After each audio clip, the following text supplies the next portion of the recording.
So I've gotten a few questions on how I make my meal prep enjoyable because I eat the same thing every single day, and with prep, I'm making the same foods every single week. It's taken a lot of trial and error. I've cooked on my own for the last 6 years. Since I moved out, I had to start cooking on my own and learning how to make just healthy recipes and make them tasty. If you're in a phase right now where you're eating canned chicken or really dry chicken breast, or you're boiling your chicken, don't worry, I've been there too. I'm gonna show you how I cook my chicken breast, my chicken thigh, my vegetables for the week, and also you're gonna learn how to cut a pineapple today. Isn't that crazy? It's currently, it's almost 10:30 on a Saturday night. You may ask, Renee, why aren't you doing anything else on a Saturday night? Don't worry about it. We're still having a good time. I had to get these sunglasses out just for that little bit. I don't even wear sunglasses. These aren't prescription. Got cat hair. Okay. Currently, all my chicken is like thawing in the sink, so I'm gonna give that another minute or two. We're gonna start on our vegetables. Let me put in my AirPods because I like listening to music when I cook, but I don't want this video to be copyrighted. So if you wanna listen to what I'm listening to, you can follow me on Spotify, which is linked in my description. And also you can find other links to support me and save money. That's a win-win-win because now you get to listen to some really cool music. I'm currently listening to my playlist called My All-Time Faves. I'm probably listening to this like 80% of my day. Vegetables for the week, Brussels sprouts. I understand supply and demand, but is there really that big of a demand for Brussels sprouts? I had to go find somewhere else to get Brussels sprouts. I ended up going to a bunch of places and Whole Foods ended up being $4 per pound compared to like almost $5 everywhere else. I threw my Brussels sprout into this mixing bowl. I'm going to wash these. I know that they say pre-wash on the package. I like to re-wash my vegetables because you can't just trust everything people say. I do prefer preparing my vegetables before my meats, even though cooking time is different, because then I can just use one cutting board. Like, that's just so smart of me, right?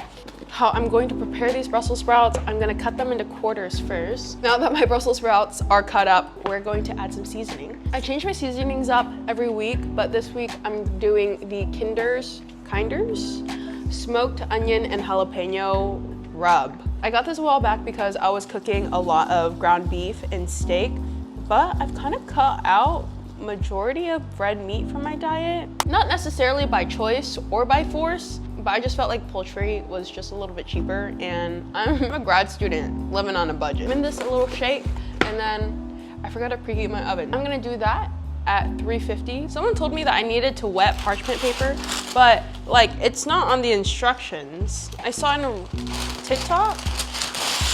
Again, this shows you don't just trust everything you see. This is what our Brussels sprouts are looking like right now. I didn't spray any oil on it just because the remaining water after I had washed the Brussels sprouts is still kind of lingering. So that's how the seasoning is gonna coat the Brussels sprouts and just like stick onto them. We'll see how these come out. I'm actually eating my dinner right now, which is what we're basically cooking. Brussels sprouts here, my chicken thigh, and some rice. I'm really good. That's delicious. This week we're also cooking some zucchini. I'm not gonna do this whole bag, I'm probably just gonna do half. And I actually like to cook these pan after the chicken's done, but we're gonna prepare them so then this cutting board can just be for raw meats later. Putting it into the same mixing tub, so less dishes for me. I'm happy about that. Also, just a little kitchen hack. You should always have a bowl set aside for waste, so then you can just throw all your trash into there instead of having to go back to the trash can. How I'm gonna cut this is I like to cut them sort of kind of long way, so I already split them down the middle, and I'm gonna just like slice them.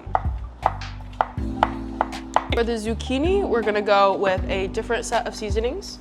I'm gonna keep it relatively basic, so I have garlic, onion powder, chili powder, and then I'm gonna sprinkle some salt in here too. I'm almost out of garlic powder, so I'm gonna use this very sparingly, but I'm gonna go ham with the onion powder and also very ham with the chili powder. I know that spice is not necessarily a flavor, but it really does enhance the food that you eat. Okay, I think that's enough mixing my zucchini. We're gonna cook this in the pan after we cook all of our chicken. It is already 11 o'clock. Oh my gosh, I should be in bed right now.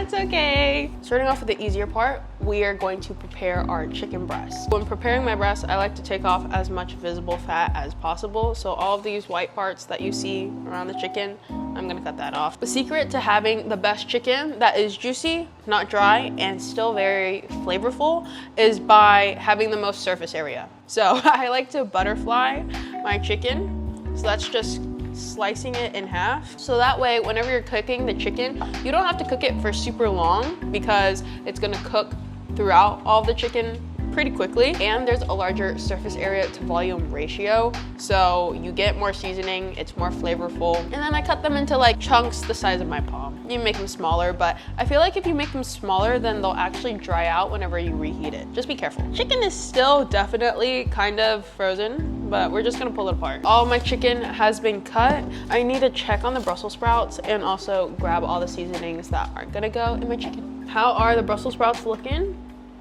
Ugh. Sorry, I can't see anything.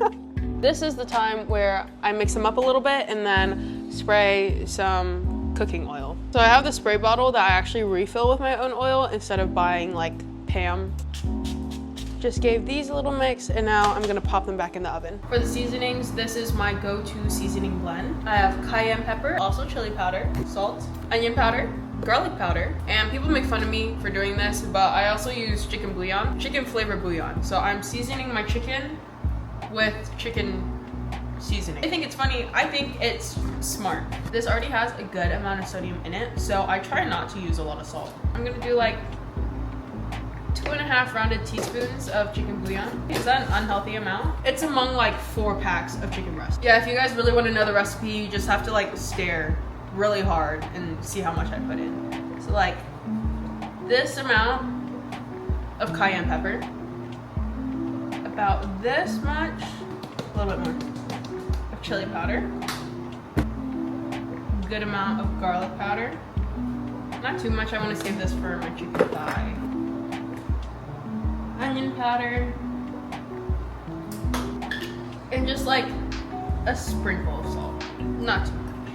Gloves once again because we're gonna mix this by hand. So you wanna have some good color on your chicken breast. This is how you know you're gonna have a great week of meal prep. Probably not gonna start cooking until like midnight. I think preparing chicken thigh is actually the hardest part out of all of this. I buy my chicken thigh with the skin on and the bone in. For the skin portion, I just rip it off. I think that part is pretty easy. Normally it leaves this like extra layer of skin and fat. So I do have to carve that off. Now comes to the hard part, which is getting this bone out. I think if you have a really good knife, you can kind of just carve the bone out of the meat. Find where the bone is, kind of just like start cutting the chicken around it and just scraping down on the bone. Then I get as much of the meat as possible. Be careful, the knife is sharp. There's usually like a tendon that you have to cut through, which is pretty hard, I find. But once you get that part out of the way, it should be good. Just a lot of scraping down. But then once you get to the bottom portion, I think you can just pull the rest of the chicken off. You have a relatively clean bone, and now you have a boneless, skinless chicken thigh. And I think that this beats the price that you can buy skinless, boneless chicken thigh from the store.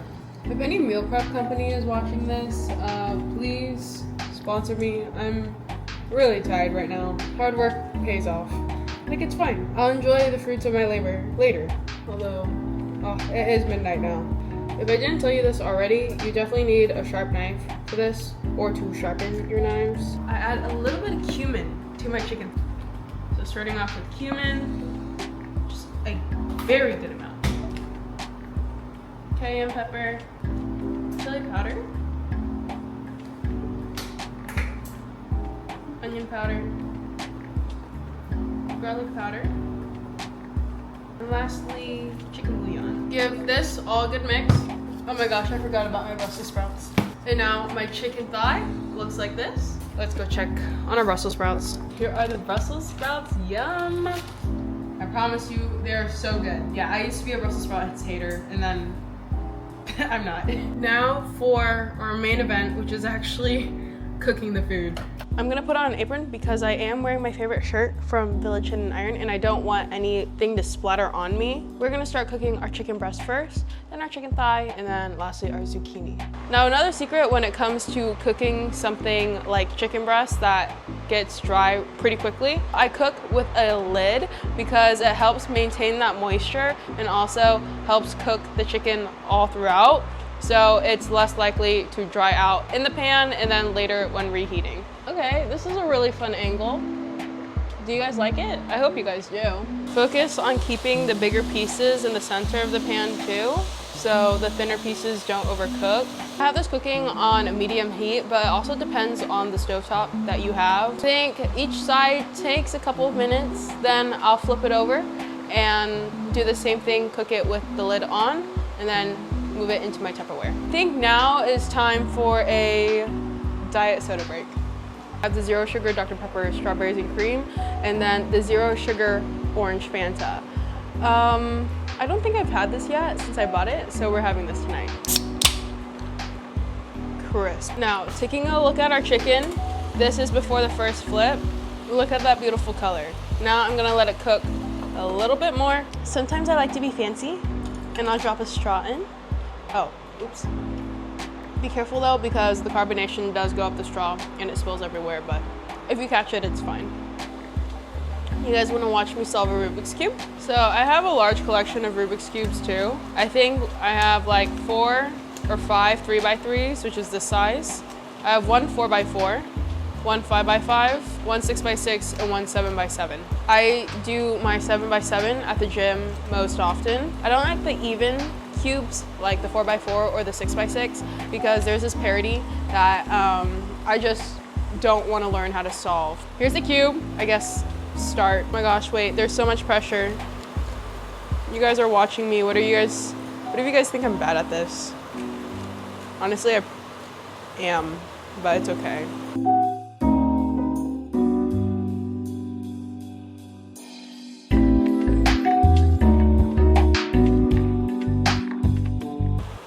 Okay, that took me a minute.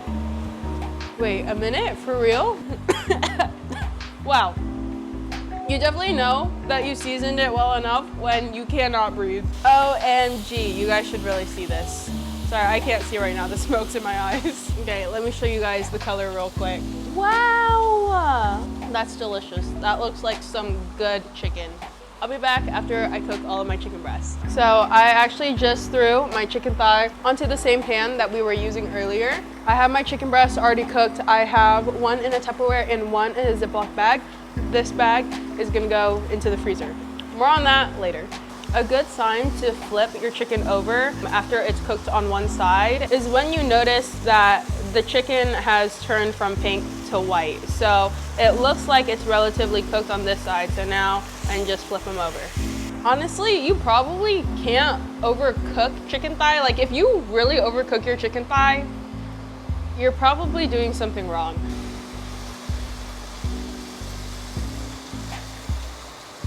Now, while the pan is still hot, I'm gonna throw my zucchini in. I'm gonna throw the lid on so then the zucchini kind of like sweats itself out. Okay, I need to find Tupperware now for everything. We have finished cooking all of our meal prep. That is our chicken thigh, or that little burnt little piece, it's okay. Chicken breast, zucchini, and lastly, Brussels sprouts. It's 1:14. I was thinking maybe I should just cut the pineapple tomorrow. I smell like chicken now. I need a shower, and I'm not in dire need of pineapple at this very moment. Rest and recovery is very important. So, yeah, I'll see you tomorrow.